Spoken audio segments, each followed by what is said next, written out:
نەتەوە یەکگرتووەکان پێشبینی دەکات ژمارەی دانیشتوانی جیهان لە 5 بۆ 6 دەی داهاتوودا بگاتە 10 ملیار و 300 ملیۆن کەس.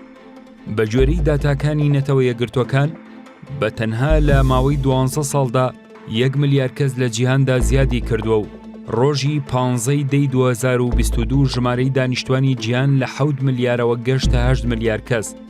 ئەویش دوای 12 ساڵە و ژمارەی تۆمار کرد.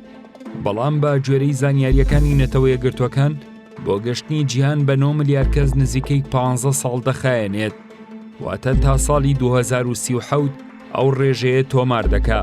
هۆکارەکەشی بۆ سزبوونی ڕێژەی گەشەی دانیشتوان دەگەڕێتەوە کە بە خاوبوونەوەی ڕێژەی گەشەی دانیشتوانی جیهان ناوی دەبات.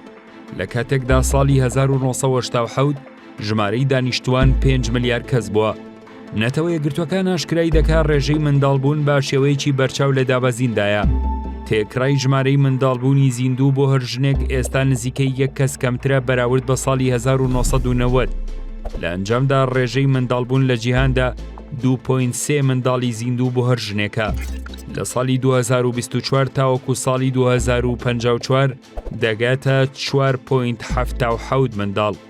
بەڵام ڕێژەی منداڵبوون لە هەندێک وڵاتدا بە بەرزی دەمێنێتەوە و ئەو وڵاتانەی زۆرترین ڕێژەی منداڵبوونیان هەیە زۆرجار ئەو وڵاتانن کە کەمترین داهاتیان هەیە. هەروەها پێشبینی دەکرێت کۆچکردن هۆکاری سەرەکی زیادبوونی ژمارەی دانیشتوان بێ لە 52 وڵات و ناوچە، لەوانەی ئیسرائیل و کەنەدا و ئەمریکا.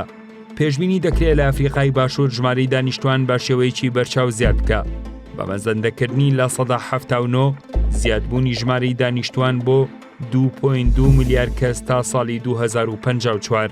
هەروەها بە گوێرەی راپۆرتی نەتەوە یەکگرتووەکان پێشبینی دەکرێت ژمارەی دانیشتوانی 9 وڵات لەوانە ئەنگۆلا و کۆماری کۆنگای دیموکراتی و نەیجیر لە نێوان ساڵانی 2024 بۆ 2054 دووهێندە زیاد بکە.